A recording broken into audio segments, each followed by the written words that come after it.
Seja muito bem-vindo, seja muito bem-vinda. Começa agora mais um Alesp em Pauta. Nosso tema de hoje é alcoolismo e como podemos, falar de políticas públicas de combate, ao alcoolismo, de informação, difusão de informação e também de ajuda a pessoas que passam, por essa situação e como o Parlamento Paulista tem trabalhado na criação de leis aí para ajudar as pessoas que vivem, a situação de alcoolismo, e aí sempre o paciente e os familiares é uma questão muito importante.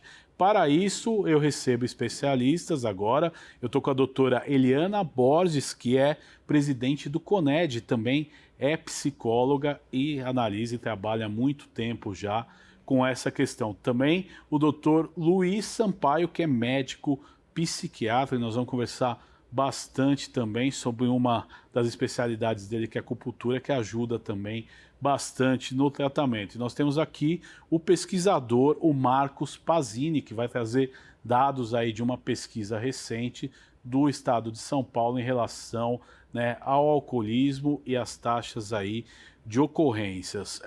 Dito tudo isso, sejam muito bem-vindos, muito obrigado por ter aceito o convite da Rede Alesp. Eu vou começar com o doutor Luiz. Fala um pouquinho, como é que surge isso? A gente trata como uma doença direta, uma compulsão que ela pode ir para o lado do alcoolismo? Como é que funciona isso? O alcoolismo é uma coisa extremamente complexa, né? A gente tem que partir do ponto de que ele é aceito socialmente, né? Então, a ingestão de álcool é uma coisa aceita e, pelo contrário, até estimulada, né? Porque temos uma grande quantidade de empresas produtoras de bebida alcoólica que até instituem na mídia, né, várias propagandas incentivando ao consumo de bebida alcoólica, né? E, por outro lado, o lado médico da história, mostrando os malefícios que tem do uso abusivo dessa doença, do álcool, né? Que é favorecendo até o aparecimento de doenças, e o alcoolismo em si, desde 1964, pela Organização Mundial de Saúde, ele é considerado doença, né? O uso abusivo.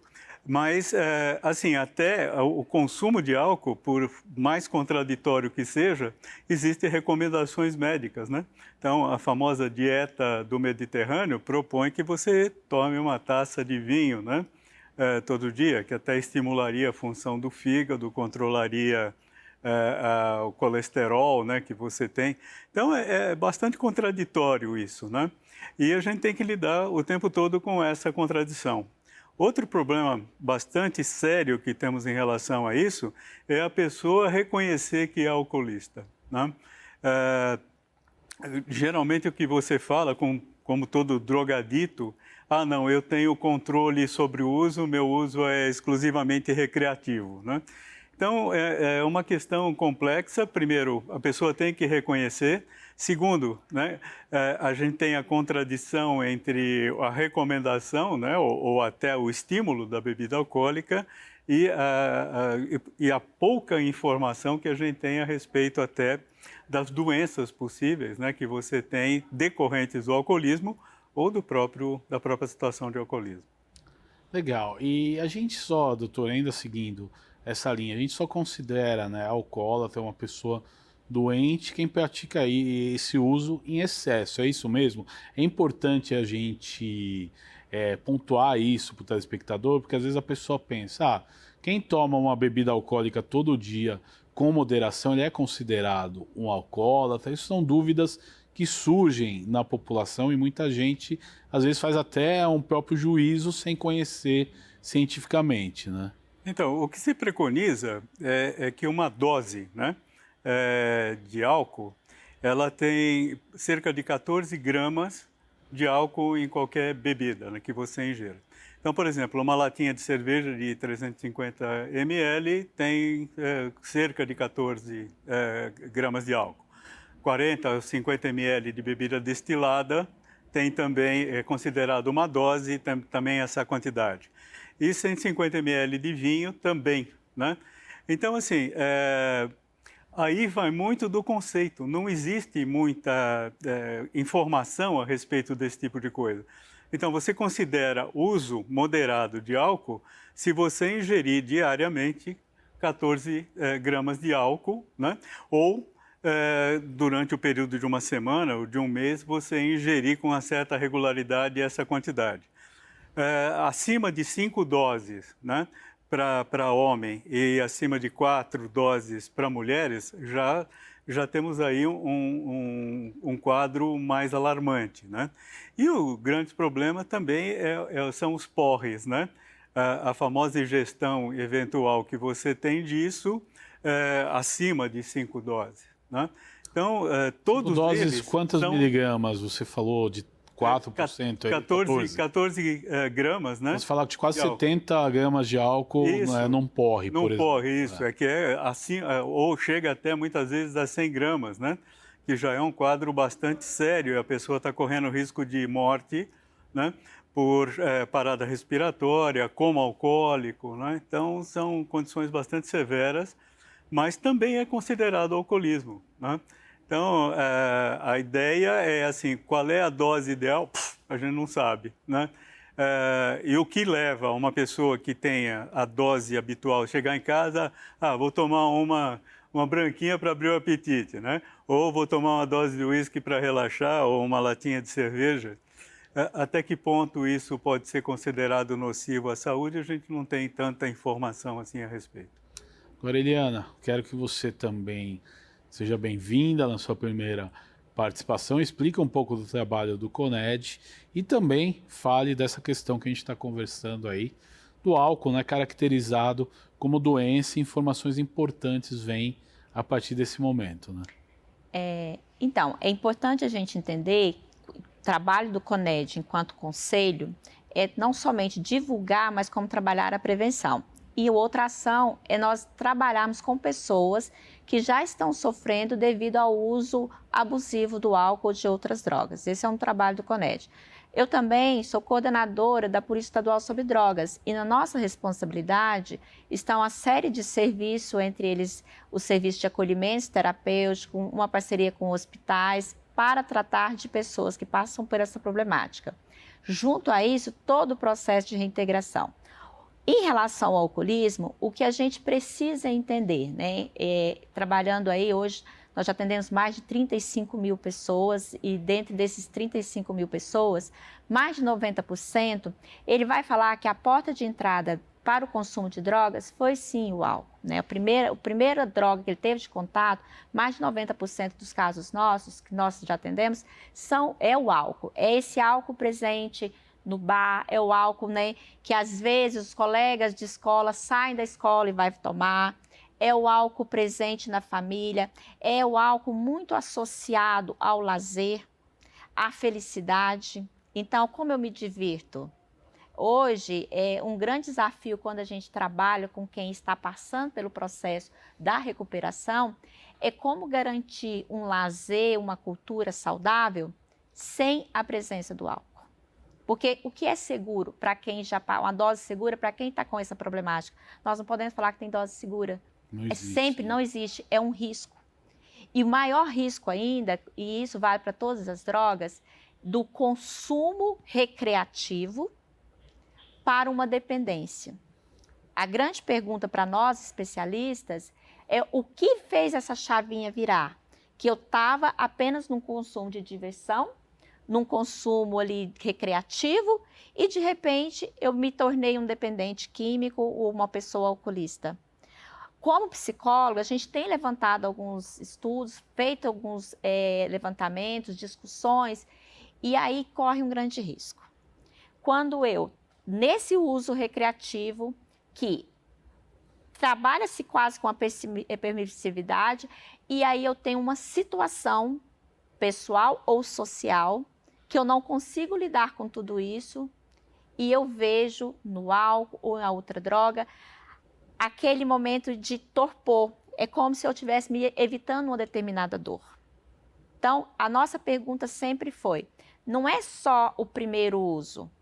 primeiro uso, a gente se preocupa sim, mas eu quero entender por que eu saio desse primeiro uso ou do uso recreativo para uma dependência, e sempre vão estar associados. Então, sempre a droga, independente de qual droga seja, e o álcool é o que nos preocupa muito, ela é um risco, porque eu não sei em que momento eu vou passar por uma dificuldade, não saber lidar com essa dificuldade e buscar na droga, em especial o álcool, que é, né, tão propagado, tão associado como felicidade, como diversão, como alegria, como capacidade de estar com os amigos, uma grande problemática para minha vida. Também quero saudar aqui que está com a gente por Zoom, que é o Marcos Pazini, tem uma pesquisa interessante, com dados atualizados. Seja muito bem-vindo ao nosso programa e vamos falar um pouquinho desses dados aí do Estado de São Paulo que você tem, que é importantíssimo a gente esclarecer para o nosso telespectador. Seja muito bem-vindo, Marcos. Ok, muito obrigado. Nós tratamos essa questão de álcool, de bebidas alcoólicas, como uma informação de mercado. A nossa empresa é especializada em fazer levantamentos sobre o potencial de consumo da população brasileira e também a distribuição desse potencial de consumo pelos diversos municípios brasileiros, dentro dos municípios, inclusive bairros. E esse estudo ele tem os mais diversos usos. Um deles, por exemplo, que foge totalmente do que foi dito aí pelos dois especialistas, os dois doutores, né, focando especificamente este mercado. Onde eu abro um barzinho, onde eu abro uma lanchonete, onde eu tenho espaço para abrir um restaurante, onde o potencial de consumo, tanto de alimentação fora do domicílio como de bebidas, ele tem um valor mais alto e, de repente, comporta a abertura de um novo negócio. E é nesse sentido que nós temos as informações para conversar com vocês aqui hoje. Então, começando um pouquinho a falar desses números, não sei se vocês têm ideia, mas no ano passado, só no estado de São Paulo, o volume de dinheiro movimentado em termos de bebidas alcoólicas foi da ordem de 7,5 bilhões, né, pela população residente nos 645 municípios do estado. Para 2023, esse montante cresceu para 8,8 trilhões. Foi um aumento de 18,2%, aumento nominal de 18,2%,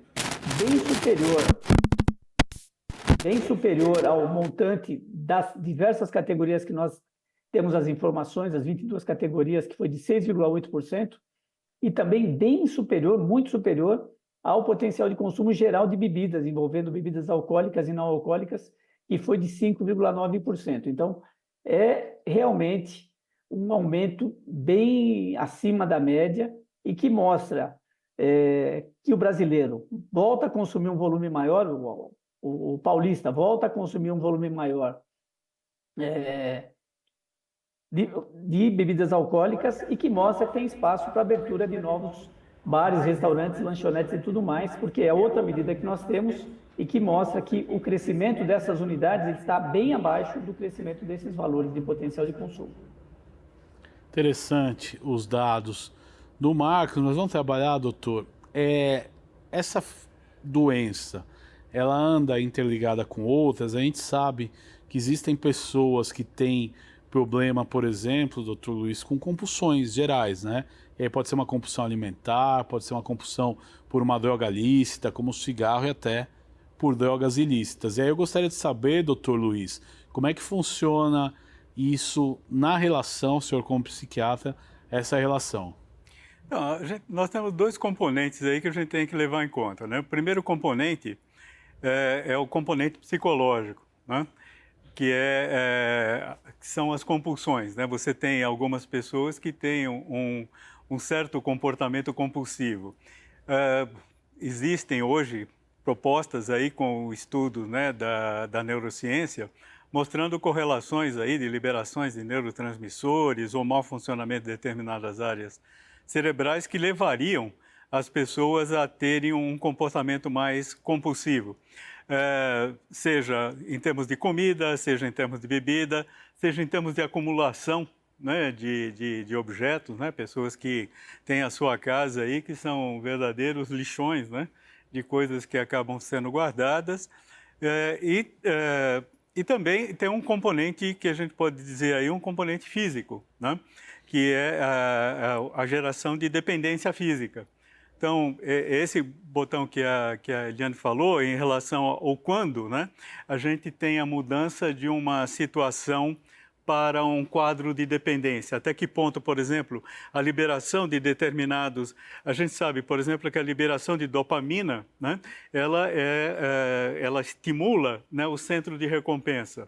Agora, até que ponto, né, existe uma interferência, por exemplo, de um consumo mais regular e baixo de álcool, até que ponto isso vai interferir na liberação de dopamina e que você vai sentir falta disso e vai ter a obrigatoriedade de tomar ou de ingerir o álcool como uma forma de você não ter a crise de abstinência, né? Então, vamos colocar aí, primeiro tem o lado compulsivo, né, que te leva a isso, mas também tem o lado da dependência física, né, que a gente sabe. Por exemplo, se eu tenho o chamado horrível, né, chamado de uso recreativo de drogas, né, eu acho que aí já começa uma grande contradição, né? Se é recreativo, né? Você poderia, teoricamente, entender que é certo, né? Que é bom, você usa né? para recreação. Então, a gente precisa ter uma diferença entre o que é bom e o que é gostoso, né? E chamar de uso recreativo, não. Vamos dizer assim, é um uso, né, permitido, mas de recreativo não tem nada, né? Pelo Seria contrário. mais uma questão assim de uso moderado e as pessoas usam esse termo ou não? Não necessariamente, porque se você, por exemplo, assim, você vai a uma festa e você se excede na bebida, você não precisa nem ficar muito alcoolizado. Já é considerado um uso abusivo isso, né? Então, depende muito assim, de como você encara essa situação. Agora, o grande problema é o que ela trouxe e é fundamental, assim, onde está a chavinha, né? Que liga do uso, vamos dizer assim, não contumaz para o uso contumaz, né? No momento em que você começa a ter sintomas, por exemplo, de tremor pela manhã, né? Começa a ter algumas disfunções de memória ou começa a ter aquela sensação de mal-estar que você precisa tomar uma para parar de tremer, né? Exato, quando esse vício nessa droga, seja lícito ou ilícita, ele é necessário para o seu bem-estar, né? Acho que é aí que está o perigo, né? Que você não pode ficar sem. E aí nós vamos conversar uma questão com a senhora também, que a senhora falou da chavinha, né? E essa chavinha ela surge quando existem problemas emocionais, quando existem alguma mudança no estilo de vida da pessoa que causa, né, uma necessidade de autoafirmação, de repente de suprir alguma coisa que ela perdeu. Como é que funciona isso? Então, por isso que é importante a gente entender os primeiros contatos com qualquer droga. Tem casos, né, que a droga ela permeia a vida da pessoa, então vem de ciclos geracionais, né? Meu avô, minha avó, meus tios já faziam uso e eu vou convivendo com aquilo como uma normalidade e não associando as problemáticas que tem devido a esse uso de drogas. Também tem a questão do próprio ambiente. Associado a tudo isso, nós temos que pensar que as pessoas passam por crises, né? Crises geracionais, crises do próprio desenvolvimento, crises sociais, desemprego, relações sociais. E como que a pessoa lida com isso? Ela vai, às vezes, ao longo da vida dela, aprendendo a buscar algumas fugas. E a droga traz o prazer. E esse prazer vai ser buscado de uma forma muito intensa, de uma forma abusiva. Por isso que a gente tem bastante preocupação com esse uso, né? Que há essa denominação de moderado, recreativo. O recreativo é muito usado entre os jovens, né? Eu não sou dependente, eu faço uso recreativo. Bem nessa associação da festa, da diversão. E que traz sim uma fuga. E aí que está o perigo. Né? Muitos casos para nós chegam que o uso do álcool ele vem após uma separação. O uso do álcool vem de forma intensiva após um desemprego. Então, algumas questões surgem e eu não sei lidar com essas questões. Então, eu vou buscar nas minhas memórias justamente aquilo que me dá aquele torpor, que eu possa fugir, que possa me trazer um certo alívio. E aí é que a droga está presente. E o álcool ainda tem outro grande problema depois. Muitas pessoas que têm problemas com o uso de outras drogas, o álcool acaba sendo gatilho quando ela está em processo de recuperação. Né? Então, às vezes, ela é o gatilho para voltar a um consumo da cocaína, ela é um gatilho para voltar para um consumo de um crack. Então, ele também traz outras questões mais adiante, porque o álcool está presente, ele é incentivado, ele é associado com alegria, com prazer, com felicidade. E aí, como vencer tudo isso? Exato, com certeza, né? E eu acho que a gente começa a vencer com a criação de políticas públicas aí de informação, conscientização e prevenção. E o Parlamento Paulista trabalha com várias leis nesse sentido. E vocês também, né? Sim. Dentro da secretaria e também no CONED, vocês trabalham Sim. com essa política, principalmente da prevenção e da informação, né? Conta um Sim. pouquinho disso. Hoje, o governo do Estado de São Paulo está instalando agora o Comitê Estadual de Prevenção ao Uso de Drogas. Esse comitê a gente está se reunindo desde novembro do ano passado, intensivamente, com diversos especialistas, para apontar como o Estado de São Paulo vai caminhar no que tange à prevenção a todos os tipos de drogas. O que é importante que a gente já aprendeu ao longo de tantas pessoas atendidas e também com os especialistas. Prevenção não se dá na forma do terror. Não é terrorizando que vai fazer a prevenção. A prevenção, a gente vai fazer prevenção de droga quando eu faço prevenção à violência, quando eu fortaleço as relações familiares, quando eu tenho uma boa escola pública, que ali seja um espaço de criação, de interação, também eu faço prevenção. A prevenção, ela é diária. E nós temos que entender que não se trabalha prevenção somente com a criança e adolescente. Nós também temos que trabalhar prevenção com uma fase adulta, o adulto jovem, a gente tem esquecido. Outra fase que para nós, doutor, tem chegado muita necessidade de prevenção com os idosos. Nós estamos com um número alto de idosos chegando para nós com problemas sérios de alcoolismo e também agora do crack. Por quê? Vai chegando a terceira idade, as pessoas às vezes são abandonadas, elas vão buscar na drogas esses alívios. E como trabalhar? Então, hoje, a prevenção para nós, ela perpassa todas as faixas etárias. E é nessa relação de cuidado, né? De pensar que não é com o terrorismo, mas de fazer entender quais as consequências, o que eu posso fazer de bom. Ao invés de eu falar não, eu falo faça. O que é possível fazer? Vamos fortalecer as relações familiares, pais. Que momento você tem com seus filhos, que são momentos de qualidade, que produz memórias afetivas. Isso é prevenção também. Quando eu discuto a minha própria cultura de uma forma que não precisa estar associada a drogas, também eu estou fazendo prevenção com jovens. E temos uma grande preocupação com aquele jovem que adentra a universidade. Ele sai do cuidado ali dos pais, né? A escola tem ensino médio, pai presente, e de repente vai para a universidade. E uma universidade que às vezes sem muito cuidado, né, da rede protetiva dele.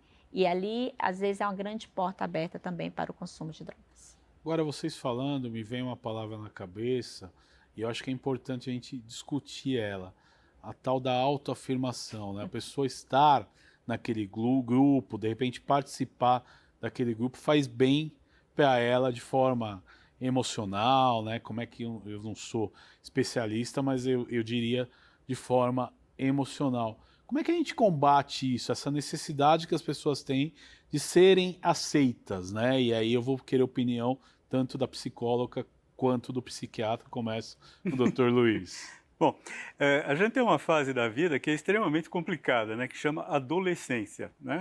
Alguns até brincam que é a famosa aborrecência, né? É uma fase extremamente complicada porque você não é, né? Então, a adolescência atualmente ela é marcada pela negação e não pela afirmação, né? Então, o adulto tem a sua afirmação daquilo que pode, quais são, o que se espera dele. A criança, né, o comportamento infantil. E o adolescente? O adolescente, quando faz alguma coisa, né, que é assim inadequada, ele recebe a reprimenda dos pais dizendo: você não é mais criança, né? Agora, se ele tem um outro tipo de comportamento, né, que é até muito próximo daquilo que o adulto faz, ele recebe a reprimenda também dizendo: você não é o adulto. Então, ele não é, né? É interessante, eu tenho trigêmeos, né? Netos trigêmeos de 5 anos. E assim, outro dia uma delas estava com um problema de vômito e assim, aprendi, né, lá para trás, que Coca-Cola batida para ajudar a hidratar é excelente, né? Como remédio serve. Por sinal, ela foi feita primeiro como remédio. E fui dar É Coca-Cola para ela. Coca-Cola sem gás, né? É, Que nossos Coca-Cola É. sem gás. avós faziam Que isso. ela é rica em potássio, rica em açúcar, rica em sal, né? Então fui dar para ela, meu pai não deixa eu beber isso. Não, vovô está dando como remédio, né? Então, assim, eu não faço porque meus pais não deixam. Até porque ela sem gás é totalmente sem graça, né? Acho que entra no efeito Não, era o efeito terapêutico. médico. Mas assim, meu pai não deixa eu beber esse tipo de bebida, né? Então, eu não faço a primeira fase porque meu pai não deixa. Na adolescência, eu faço porque meu pai não deixa, né? Então, assim, olha, você não deve beber álcool. Pronto, eu vou experimentar porque meu pai bebe. E outra coisa que é muito importante, no momento em que eu me afasto da família para ter a minha autoafirmação como adolescente, eu preciso de um grupo. Então, para o adolescente, o grupo de referência ele é extremamente fundamental. Então, vai depender muito da personalidade de cada um você formar esse grupo de pertinência. Quando eu era adolescente, há alguns séculos atrás, o rito de passagem, o rito da adolescência era o cigarro. Então, assim, o grupo, né, de adolescentes, você saía da fase de adolescência, entrava na adolescência, o teu rito de passagem era começar a fumar e começar a beber. E era uma coisa, assim, extremamente permissiva, né? O que se tornou proibido tem 15 anos, né, que o Estatuto da Criança e do Adolescente começou a proibir o uso de crianças e adolescentes em termos de bebida alcoólica, de venda, de oferta, né? Então, é coisa muito recente, mas até a minha época era totalmente permissivo e aberto, né? Então, era o famoso rito de passagem e era o rito da autoafirmação. Eu me lembro assim que vários colegas, né, quando estava lá numa situação de um bailinho que tinha que tirar uma menina para dançar, tomava uma para tomar coragem. A gente sabe que o álcool demora, não é assim de imediato que você vai tomar coragem para fazer. Mas também tem esses sérios contextos, né, de autoafirmação aí como está colocado e que te dá, né, determinada coragem ou determinado impulso de fazer alguma coisa. Então o efeito da autoafirmação nas drogas ele é extremamente importante e também do grupo. A gente tem que ter a noção de que dentro de um grupo de drogaditos, seja alcoólatra ou não, ele pode ser usado tanto de uma forma positiva como negativa, né? Mas o que permeia, o que faz a comunicação entre o grupo é a própria droga, né? Então, isso pode ser usado até de uma forma positiva nos AA, né? O efeito terapêutico do AA se reside exatamente nesse grupo, né? Que é um grupo de usuários que se auto-apoiam para deixar o consumo de bebida, né? Então, a autoafirmação é extremamente importante nisso, né? A sua visão. Bom, a adolescência, temos que entender que nos períodos históricos ela vai mudando, né, os perfis, né? Às vezes a gente brinca, nossa, mas quando eu era adolescente não era tanto assim, né? Então a gente tem que entender do que esse adolescente atual está nos chamando a atenção. E o que nós temos visto, a necessidade de se trabalhar com a adolescência, a resiliência, né, essa capacidade de enfrentar alguns problemas. E aí sim a gente vai estar discutindo a autoafirmação também, mas também a capacidade dele dizer não ao outro, ao grupo, porque o grupo faz pressão. Como o doutor nos disse, enquanto na infância eu não faço porque meus pais não permitem, na adolescência eu faço porque meu grupo cobra, ou porque o meu pai fala A e faz B. Também esses exemplos para nós fazem diferença. Então, a autoafirmação ela tem que ser trabalhada desde a fase infantil para que ele consiga chegar numa adolescência com a capacidade de não ceder às pressões do grupo. Como eu tenho a capacidade de forma assertiva dizer não, ou de forma assertiva dizer eu faço assim porque creio assim, porque foi aprendizado assim. Então, isso também é prevenção. Se a gente não fizer isso com o jovem, ele vai seguir ao longo da vida com essa incapacidade. E aí sim, as drogas se tornam uma grande porta de entrada. E a gente está com o Marcos também, que é o nosso convidado via Zoom, e ele vai trazer detalhes aí, realmente números, né? importante do crescimento. Você mencionava, por exemplo, né, a quantidade do que gera de forma de desenvolvimento econômico os empreendimentos que vendem bebida alcoólica, na verdade, eventos e todas as outras situações que agregam essa questão, né, que trabalham, né, com o álcool, que é uma droga lícita, né, isso é importante a gente salientar, e você tem esses números, eu gostaria que você trouxesse um pouco mais para o nosso telespectador. Bacana. Como eu disse, a minha visão é muito mais mercadológica do que do ponto de vista, vamos dizer assim, da doença e do vício, né? Deixa eu abrir aqui.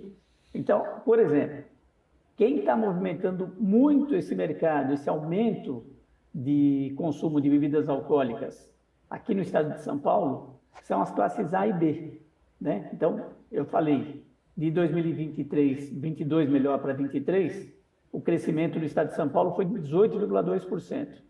A classe A, que é composta pela população mais abastada, poderia se dizer até de ricos, teve um aumento de 25,1%.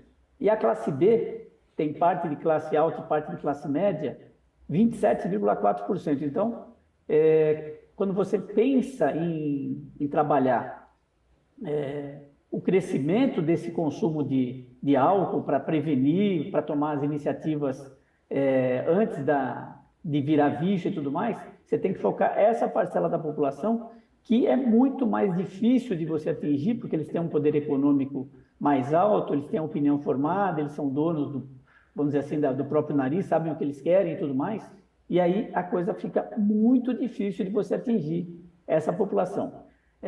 A classe C, por exemplo, dos 18,2% do crescimento médio, cresceu 8%, bem abaixo, e as classes mais pobres, a classe D e E, cresceu só 2,5%. Então, percebam que esse aumento significativo está centrado nessas duas classes mais ricas, que, no meu ponto de vista, são muito mais difíceis de serem atingidas por programas de prevenção do governo, né?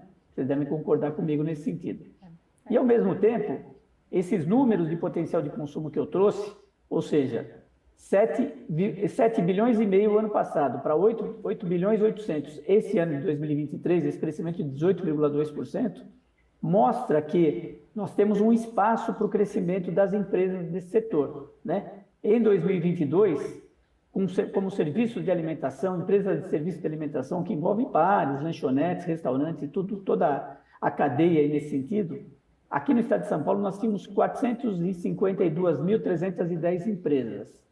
Em 2023, houve uma redução para 449.067 empresas. Ou seja, entre aberturas e fechamentos, você teve um saldo negativo de 3.242 empresas. 3.242 empresas fechadas, obviamente ainda por conta do que aconteceu na pandemia, e esse setor de serviços de alimentação e o comércio em geral foram os dois setores que mais foram prejudicados aí pelo fato de terem que ficar fechados, terem que se adaptar para as entregas, compras online, entregas a domicílio e tudo mais. Então, ainda tem um resquício do fechamento daquelas empresas entre 2020 e 2021, que aparecem nas estatísticas só agora, mas, do ponto de vista mercadológico, o que é muito importante ressaltar é que existe espaço para crescimento de empresas de serviços de alimentação que visam a comercialização de bebidas alcoólicas para todas as classes econômicas. Aí, o município onde você tem mais oportunidades, ou o bairro dentro de alguns municípios onde você tem mais oportunidades, aí você tem que fazer uma análise muito mais pormenorizada com base nessas informações que nós temos detalhada ou por município ou por bairro em grandes cidades. Mas, do lado mercadológico, é uma excelente oportunidade para quem pretende empreender nesse setor. Você me permite um comentário? Lógico, doutor, é importante a gente debater esse assunto. Vem ao encontro do que ele está falando. Tem uma organização social, não governamental, que ela divulga periodicamente pesquisas a respeito de álcool, de consumo de álcool, né? Chama Centro de Informação sobre Saúde e Álcool. E ela lançou agora, em 2023, um reporte a respeito desse tipo de coisa.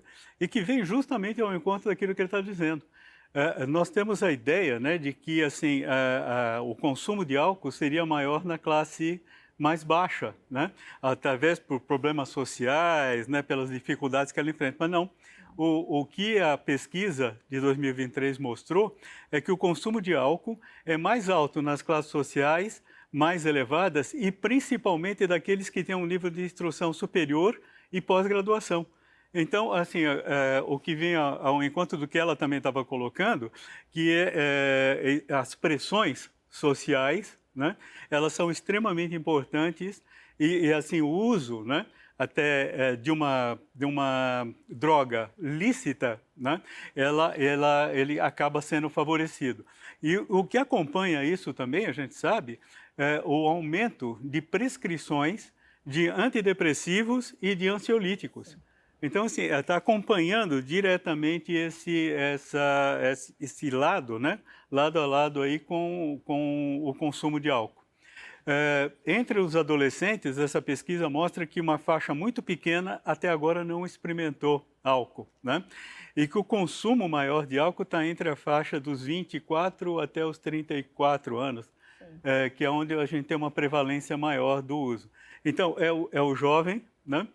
Que é um empresário e que está sob uma tremenda pressão no mercado de trabalho, e ele que vai buscar a fuga, seja no medicamento, seja no álcool, seja em drogas ilícitas também. E é interessante, né, doutora? A senhora vai fazer o seu complemento, mas um assunto começa a puxar o outro, né? Porque hoje a gente vive, né, um tempo onde as pessoas se cobram o tempo todo, seja nas relações familiares, seja no trabalho, né? Pressão 24 horas por dia, né? Até pensando bastante nisso, que é interessante trazer 2 pontos para nós, né? Nós estamos agora fechando alguns recortes que vai tratar justamente de que chegou para nós agora de intervenção, lembrando que nós somos responsáveis hoje por mais de 1.700 vagas de tratamento para questões de dependência química, né? Está na nossa responsabilidade, no governo do Estado de São Paulo. Quantos que começaram o uso abusivo no período da pandemia? Porque agora que está chegando para nós. Muitas pessoas acreditavam, não, é na pandemia que vai chegar. Não, na verdade tem um processo de reconhecer que aquele uso está trazendo problemas. Então, agora que está chegando essa fase e as pessoas estão buscando tratamento, então estamos aí fechando esse levantamento. E os números são bastante expressivos no primeiro momento. Isso é uma questão. Outra questão que o Marcos trouxe para nós e que é real. A classe A e B é muito difícil da gente, enquanto políticas públicas, acessarem. Então, não é que não existe... É uma classe que se julga mais esclarecida. Mais esclarecida. É difícil, né? Ela às vezes vai camuflar, ela vai buscar ali no psiquiatra, né? Não, vou tentar fazer o uso, vou fazer meu tratamento em casa, não vou buscar um centro de serviço público. Teve um caso muito recente que nós acompanhamos de um senhor que ele era um empresário extremamente bem-sucedido, com grandes imóveis na região ali de Alphaville. E ele aprendeu já lá com o pai que toda vez que eles atingiam alguma meta, eles comemoravam com um uísque. Todas as vezes. Só que eles se casam, os problemas começam a surgir, os problemas da empresa começaram a surgir, aí as empresas entram no processo de falência e aí ele entra no processo bastante severo de uso de álcool, a ponto dele ir morar num carro próximo ao Parque da Luz. Né, de um grande empresário, ele chegou a esse ponto. E do carro, ele vende o carro para comprar mais bebida alcoólica e ele teve uma tentativa de suicídio quando ele chega para nós. Né? Chegou a morar na rua vários anos. E aí a gente vai entendendo através dele, né, todo esse processo dentro de uma classe A, que ele é de classe A, e o quanto foi difícil para ele chegar até um serviço público. De ir buscar esse tratamento, de se reconhecer com uma pessoa com problemas devido ao uso de álcool. O quanto as relações familiares dele se esgaçou, que não foram só as questões financeiras. Ali teve um rompimento abrupto com filhos, com esposa, com todos. Isso é importante dizer. Quais os problemas sociais que devido ao uso de drogas tem? Eu, como psicóloga, eu sempre falo, né, a gente atua nos 3 tempos. o passado. Eu preciso entender por que a pessoa iniciou o uso de drogas. O que aconteceu? O que aconteceu que virou essa chave? Mas ela traz consequências. E como eu estou no hoje? O que eu vivo hoje em relação à minha dependência, que ainda é reflexo de todo esse processo? E aí, como eu construo o meu futuro? Porque eu também não posso trabalhar numa perspectiva de que findou, acabou. Se eu não trouxer a esperança, se eu não trouxer a possibilidade de um novo caminhar, a pessoa desiste no meio do caminho. Então, os 3 tempos precisam ser trabalhados quando a gente depara com pessoas dependentes químicas, em especial a questão do alcoolismo. Realmente é muito importante. Doutor, eu acho que é um programa aí que a gente teria muito o que discutir, a gente está indo já para a parte final, mas eu acho que a gente não pode deixar de abordar, porque as pessoas às vezes normalizam a situação, né? E é uma questão às vezes cultural. Você toma um porre na linguagem popular, o dia seguinte você tem a ressaca, o que nada mais é que o seu corpo reagindo mal dessa agressão que você fez ao corpo. E às vezes as pessoas levam isso com certa normalidade. Eu vou beber, eu vou ficar de ressaca. O quanto nós estamos agredindo, né, a nossa saúde a longo prazo com esse tipo de atitude? A frase extremamente comum é assim, né? Deu aquela brava ressaca, nunca mais bebo na vida, até a próxima, Sim. até o próximo porre, né? Então, eu acho que uma das coisas importantes no tratamento é que a gente não trata o alcoolista, né, o alcoólatra. A gente trata a pessoa. Um dos grandes problemas que nós temos, né, de saúde pública é quando você define doenças e não doentes, né? Então, assim, por que nós temos uma baixa adesão, e eu acredito que ela tenha também dentro do programa dela, uma baixíssima adesão ao tratamento, né? Primeiro, pelo lado do preconceito que você tem em relação às pessoas. Então, assim, o sujeito é beberrão, já intratável, incurável, né? Vai ser alcoólatra a vida inteira. O que não é uma verdade, né? Então, você tem pessoas que vêm. Segundo, qual é o objetivo do tratamento? É a pessoa nunca mais beber ou ela aprender a se controlar a beber? É uma das coisas que a gente tem que também ter como noção. Então, o tratamento ele tem que ser voltado ao indivíduo, ele tem que ser dirigido àquela pessoa em especial, e aí não dá para dizer assim, é o tratamento medicamentoso, é o tratamento psicoterápico, é a reintegração familiar, é um conjunto, né? É aquilo que a Organização Mundial de Saúde preconiza como saúde, né? Que não é exclusivamente a ausência de doença, mas é uma condição de bem-estar físico, psíquico e social. Então, até que ponto um alcoólatra, né, ou um ex-alcoólatra, ele vai ser visto pela sociedade como uma pessoa que está reintegrada e que tem condições, por exemplo, essa pessoa que ela acabou de citar, até que ponto, né, ele vai ser de novo uma pessoa confiável para agir em termos de negócios tão altos como ele tinha, né? Provavelmente ele vai ser sempre olhado como, daqui a pouco vai beber de novo, vai me destruir aquilo que eu fiz. Então, esse tipo de preconceito acaba fazendo com que a pessoa se sinta desvalorizada e muitas vezes retome a bebida. Então, são algumas coisas importantes. Primeiro, o tratamento tem que ser multiprofissional, né? Tem que ser dirigido ao indivíduo, não existem fórmulas mágicas, né? Você dá Antabuse, por exemplo, um medicamento que quando a pessoa bebe, ela se sente muito mal. Ora, o que a gente sabe é assim, tem pessoas que deixam o Antabuse e não o álcool, né? Então, eles têm rejeição ao tratamento e não à bebida. Então, depende daquilo que você tem na frente, mas sempre o indivíduo tem que ser prioritário e tem que ter um multifoco, né, de atenção para essa pessoa, para que a gente possa ter algum tipo de chance de melhoria, né? Ou de largar o vício aí, seja qualquer tipo de vício, né? Esse tema é importantíssimo, são políticas públicas voltadas aí na prevenção do alcoolismo e também na difusão da informação para que as pessoas cada vez mais possam ter acesso a tratamentos e a formas, né, de que não caiam aí numa questão de dependência, né, que possa prejudicar a vida. Eu quero agradecer vocês aqui no estúdio e também agradecer ao Marcos, que esteve com a gente via Zoom. Este foi mais um Alesp em Pauta aqui na Rede Alesp. A gente se encontra na programação da Rede Alesp, sempre com um grande programa para você, e você pode ver e rever este e outros programas em nosso canal no YouTube. Até um próximo encontro. Tchau!